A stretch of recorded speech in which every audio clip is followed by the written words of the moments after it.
My husband, his name was Elijah. He was Elijah Alexander. Oddly enough, he played in the NFL. So he was a NFL linebacker, played in the league 9 years, played college ball at Kansas State. And a couple of years after he retired from football, he started complaining about pain in his feet. For a while, he was going to doctors trying to figure out what was going on. A lot of them were just telling him, hey, it makes sense that you would have pain in your feet. You played football for all of these years. It's pretty common, no big deal. To be very honest with you, we almost lost him. And what prevented it going that far was he happened to be on a trip to Costa Rica with some of his friends. He got sick on the flight over to Costa Rica. His friends were so concerned that they called a physician in. That physician in Costa Rica did blood work.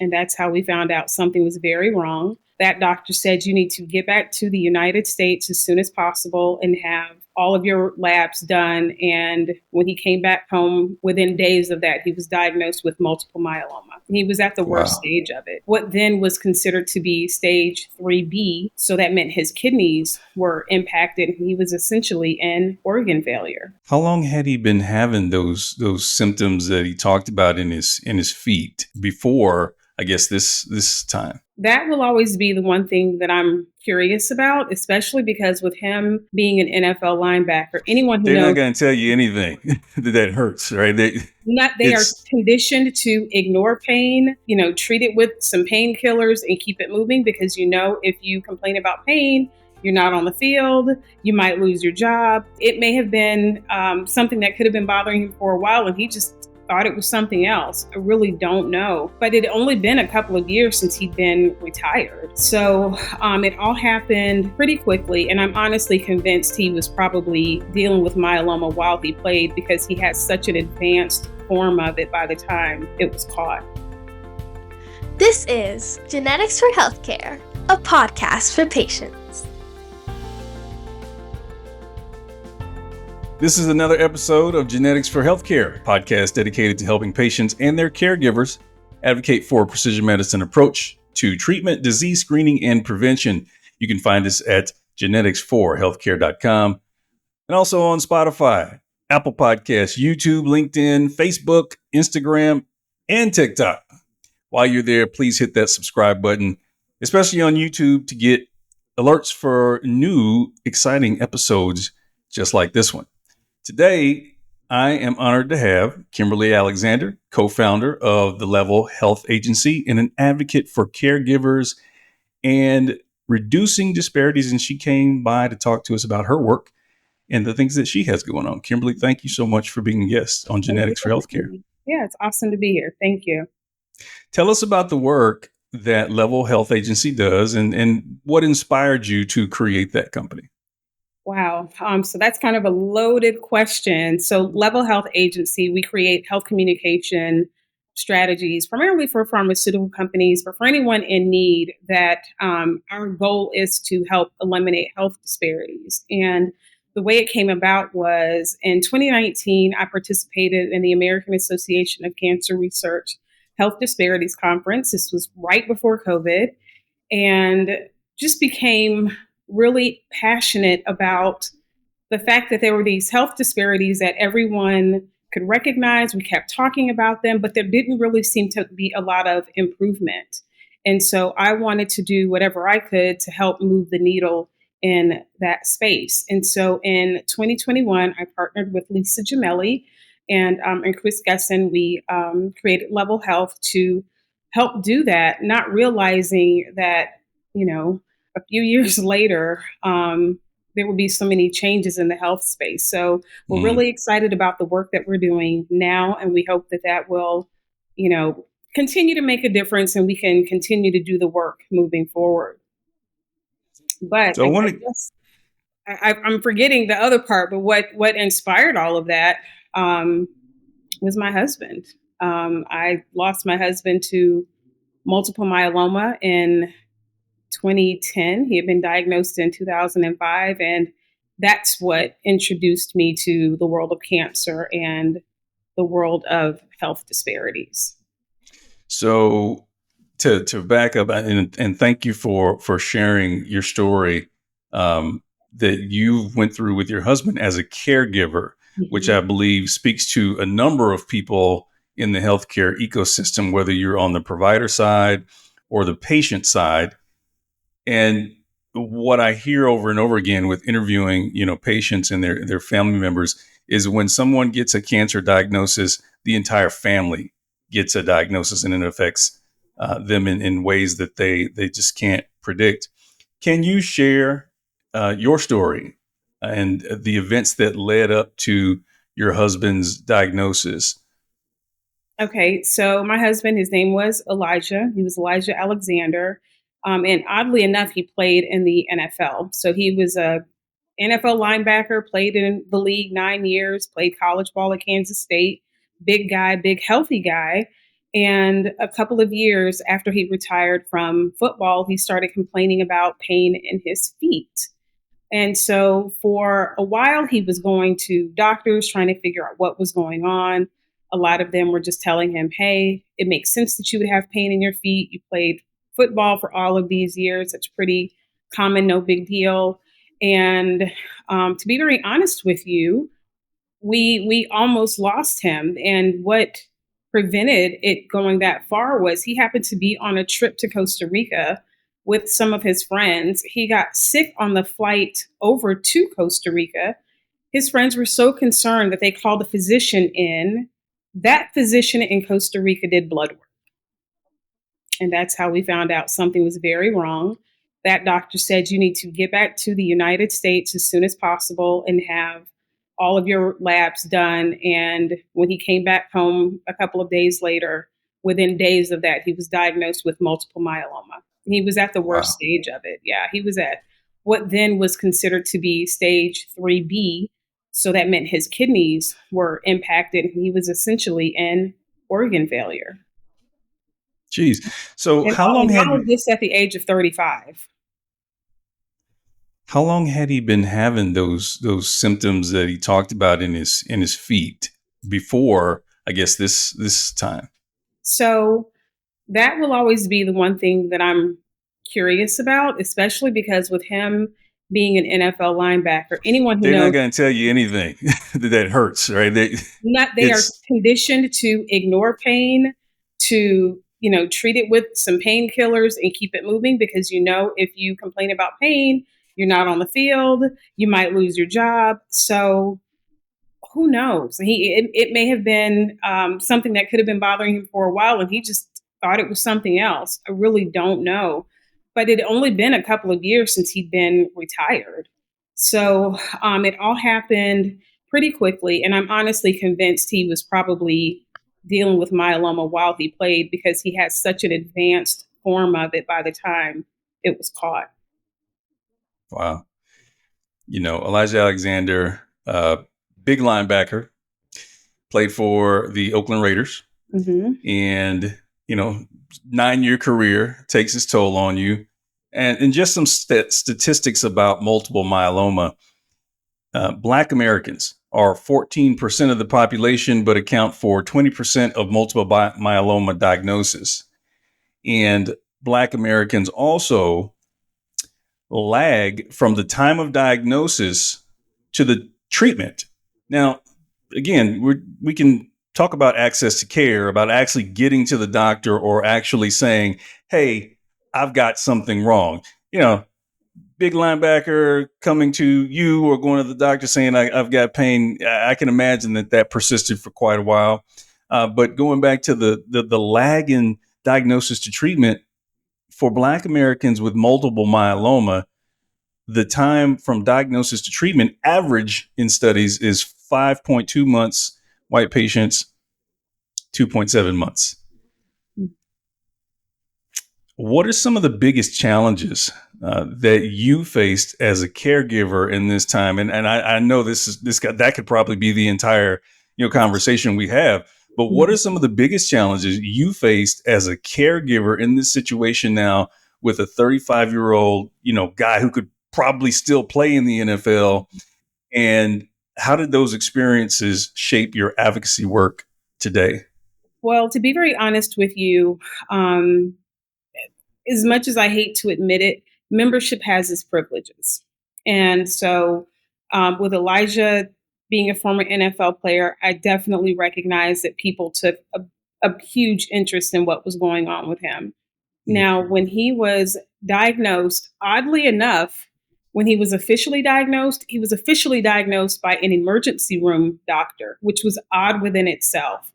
To have someone on hand in an emergency room where typically you're being patched up just to go home until you can make it to your regular doctor, absolutely saved us time. I'm honestly not sure how we ended up connecting with the physician that he ended up going to. He became a patient of Dr. Robert Berryman. We love Dr. Robert Berryman. His mother had myeloma, and so we were very comfortable with working with him. One of the things I always tell myeloma patients and caregivers now is one of the best things that you can do is to try to connect with an expert in the field, because back then there really weren't a lot of people talking about myeloma. And so we were just fortunate enough to be connected with someone who had a deeper connection to it than most. And through Dr. Berryman's work and through the two of us actually doing a lot of research. I mean, the moment Elijah was diagnosed, I was in the hospital Googling what multiple myeloma was. Neither one of us had ever heard of it. Everything I read about it in 2005 was horrifying. It said the typical lifespan was 45 years. Most people who were patients of myeloma were in their 60s and 70s. So I'm like, how is this impacting him at 35?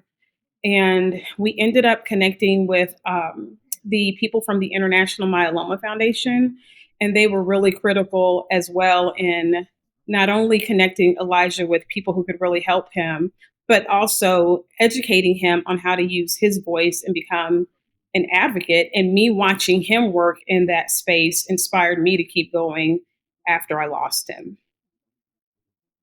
Amazing. With respect to myeloma, one of the biggest challenges is there are no screening protocols or no diagnostic tests, I guess. And it's pretty easy for clinicians to dismiss a guy who, walks through the door and is as big as the door.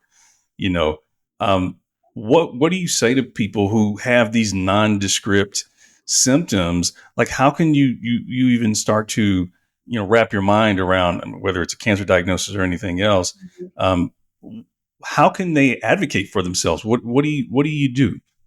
One of the first things I tell people to do is get comfortable with asking questions. Don't walk in and take whatever you're told at face value. As frightening as Google can be, sometimes it does help if it allows you to, be made aware of something you might not have known about. You just want to dig a little bit deeper. Be unapologetic about trying to get to the bottom of it. If something in your gut is telling you you're not getting the answers that you know and think you deserve.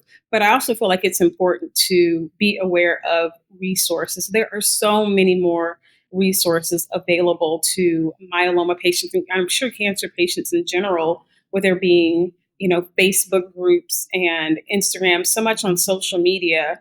I think it's really, really important to dig into those resources to get to the help that you need. Yeah, we always talk about in our podcast or others, the focus for good reason is obviously on the patient and the needs of the patient.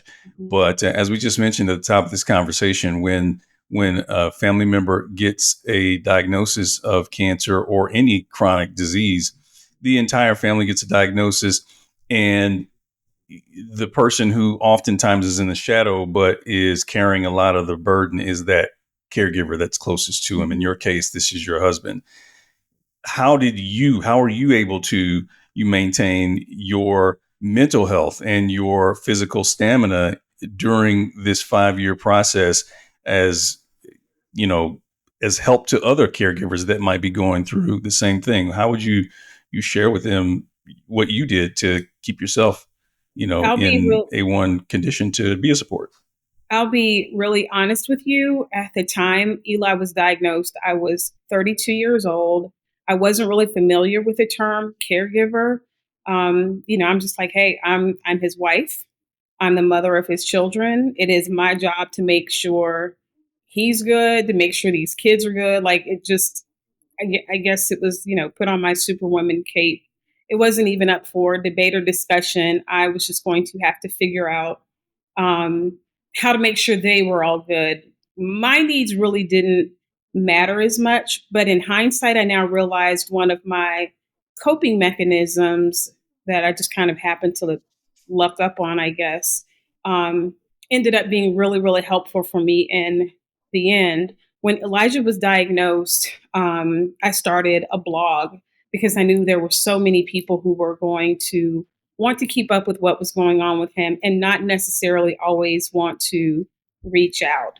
So I started a blog. It was way back in the day, like during the blogspot.com days, like years ago. And I would, track what was going on with him that way. I would, at the time our kids were in elementary school and middle school, they were really young. And I tried to keep life as normal as possible for them. The tricky part was that with their dad having myeloma and him having he was his immune system was compromised. If they came home with a cold, it could bring him to his knees. Like it was a really, really big issue. And so I would Mm. sometimes literally have to keep them separated if I happened to notice the boys had sniffles or anything going on. It was a really tough juggling experience, but it was just what I had to do. But one of the things that I did do was I turned to fitness. I worked out and I had this one fitness class that I would go to maybe like once or twice a week, but it was the one space that I would go into and I didn't share my story with those women. So like while everybody on Facebook, everybody I talked to, everybody knew what was going on with me at home, this group of women, they didn't know me from a can of paint. I didn't ask them a lot of questions. They didn't ask me a lot of questions, and I didn't mind. It just allowed me to escape for 30 to 45 minutes out of my day, once or twice a week, just to kind of maintain some balance. And one of the things that I always tell caregivers to do is, you have to make time for yourself. If it's a matter of just running to get some coffee, sitting somewhere reading a magazine, just kind of trying to turn it off for a little bit just to maintain your sanity, like never feel guilty about doing that. It's definitely necessary. Absolutely. And now, with your work through Legacy Health Agency, Level health. okay, Level. And now, through your work through Level Health Agency, you are advocating to reduce disparities across all diseases. Mhm. And I guess as a patient advocate, what are the most critical issues that you're working on to address in the community at large, but also specifically for the myeloma community? Well, you talked about it from jump. Access is a really, really big problem. Not only is it things as simple as being able to go from your house to your doctor's office, but then you've got clinical trials that African Americans absolutely need to be a part of.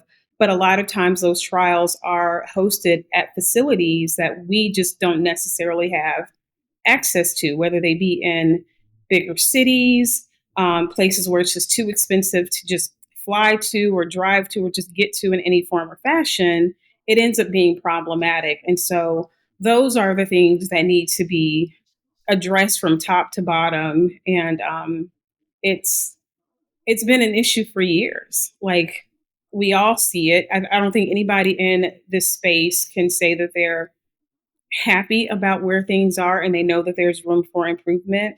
And I guess as long as we keep having these conversations and putting together people who can make a difference, hopefully we can close those gaps, regardless of which disease state it is. But within myeloma, it's a really big issue because as new treatment options become available for patients, you definitely want to make sure that the patients have access to them. And if they don't, it's kind of like, well, what's the point?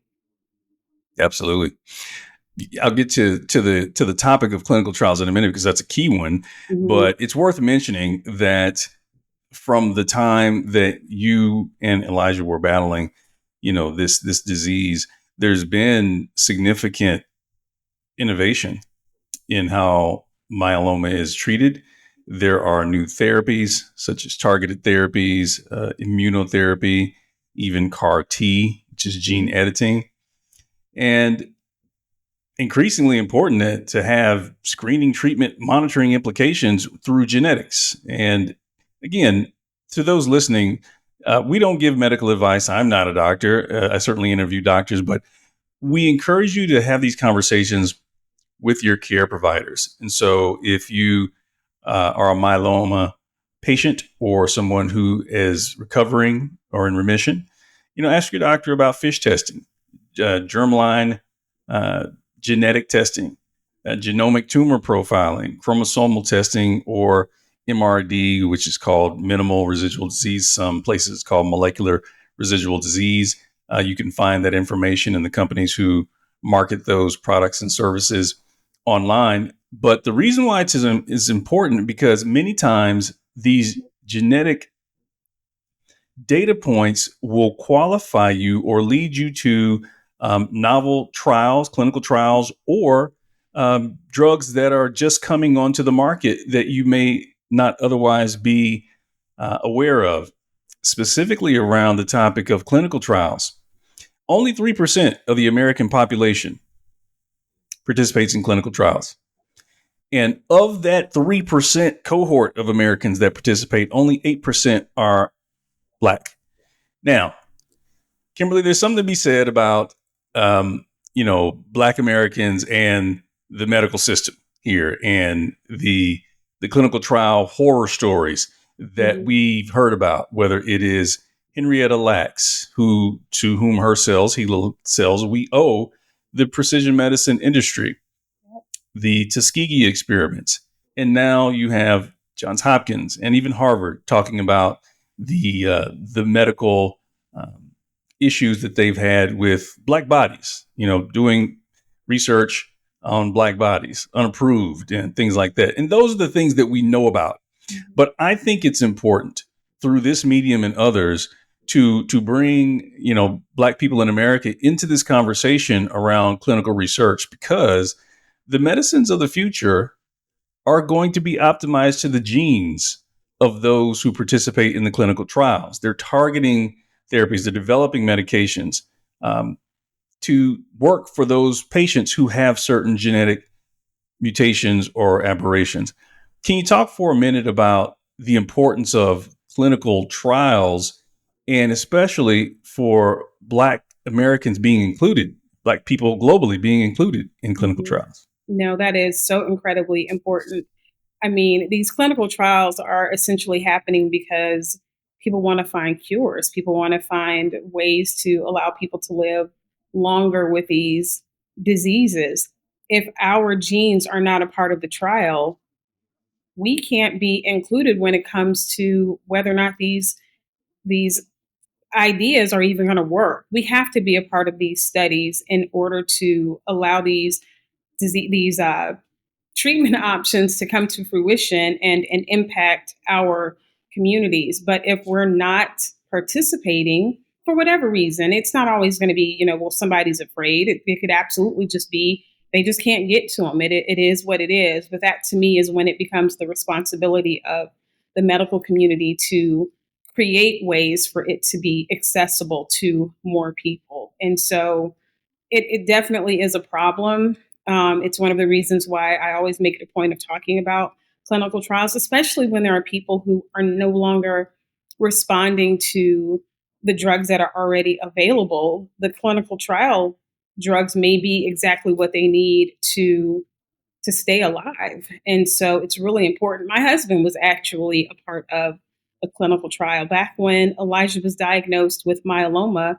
I believe there were only two treatment options. And my goodness, since then, there probably have been at least Dozens. 15 to 16 Yeah. that have come to market since, which to me is incredible. And it's one of the things I always make sure to mention to myeloma patients and caregivers. Like, there have been so many advancements made.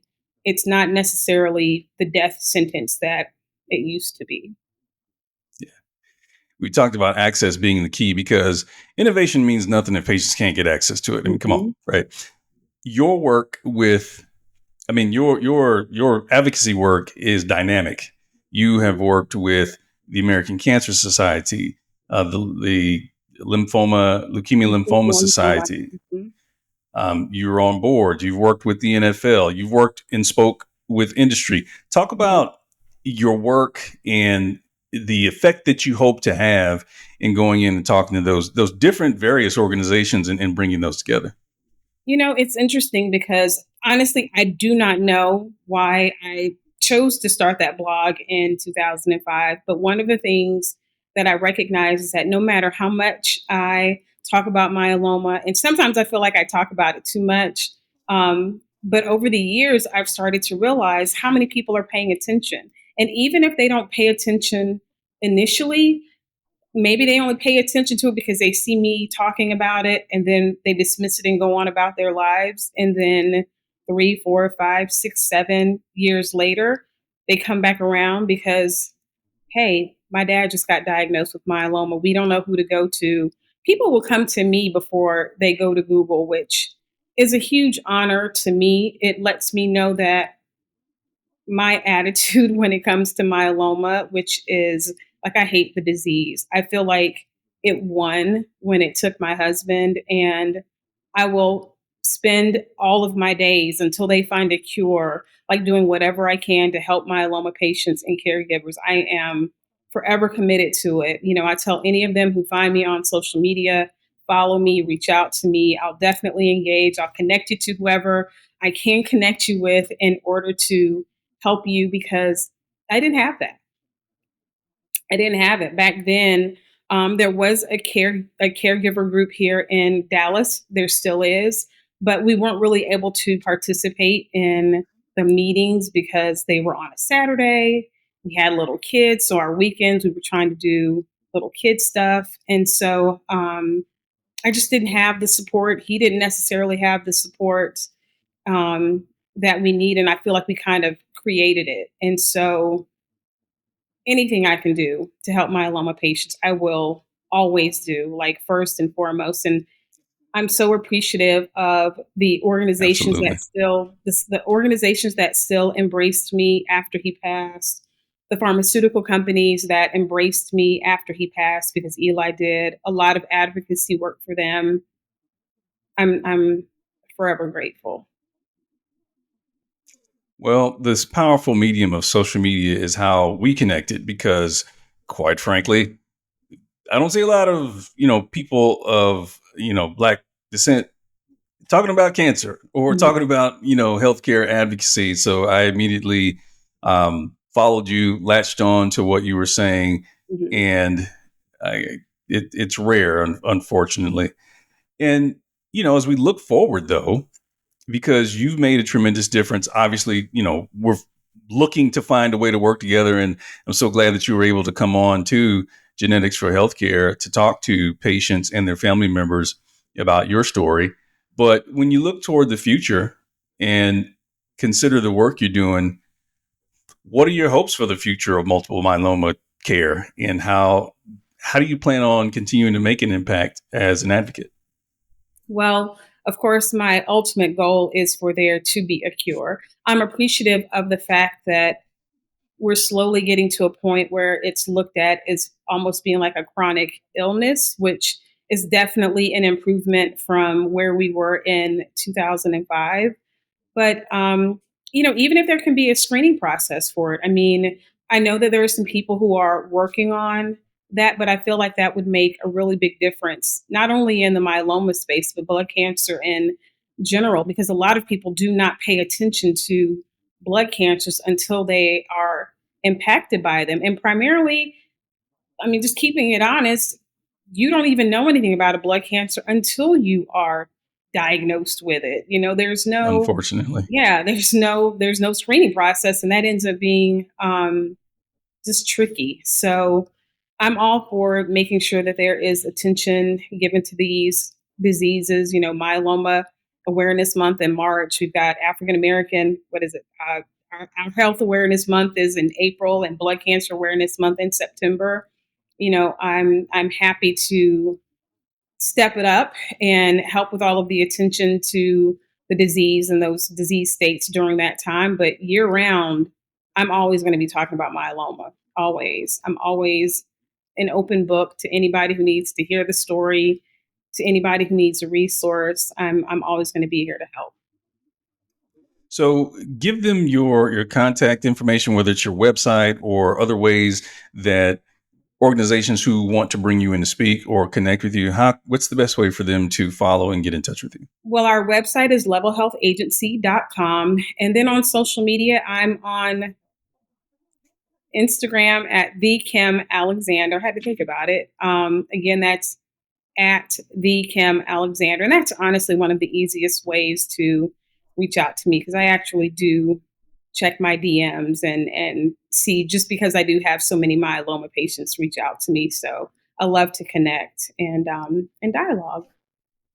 She's a good follow. You'll see her doing the work in the community, doing the work, sharing the story to improve healthcare for myeloma patients and reduce healthcare disparities in our communities.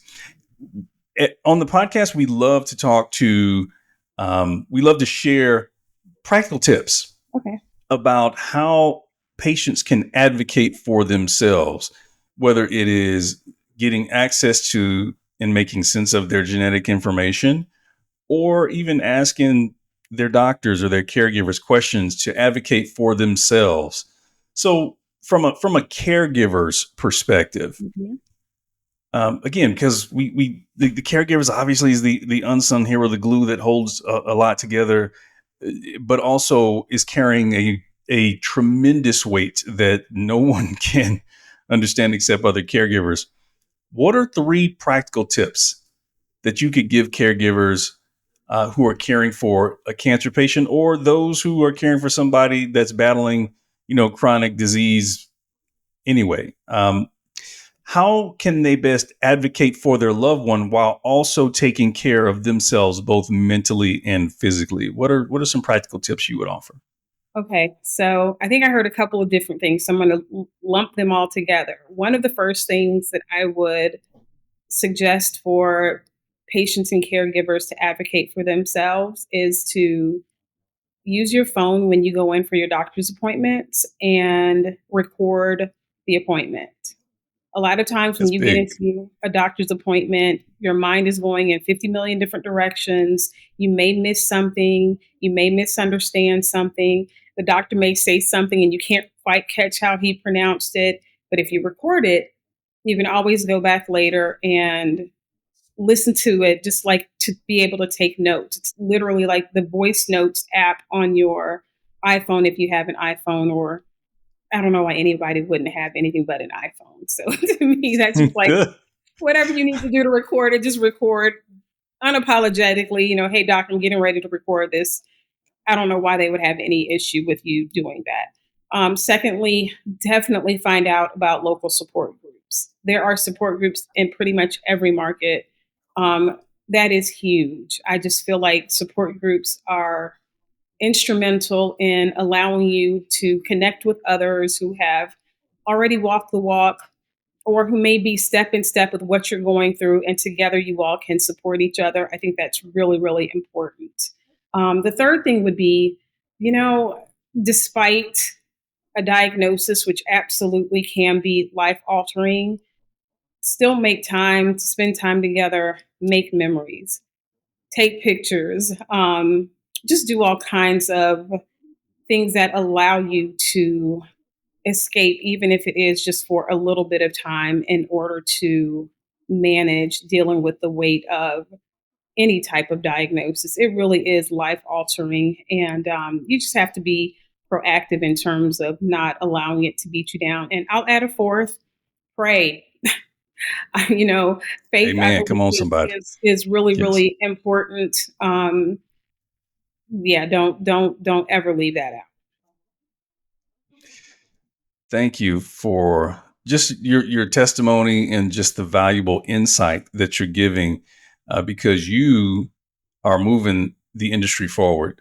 I don't know if you can feel it, but I've followed you for a while and see the work you're doing is just tremendous. So I really appreciate you sharing your advocacy work and your story for our listeners and viewers here. Thank you, Kimberly Alexander, co-founder of Level Health Agency. Thank you for being a guest on Genetics for Healthcare. Thank you.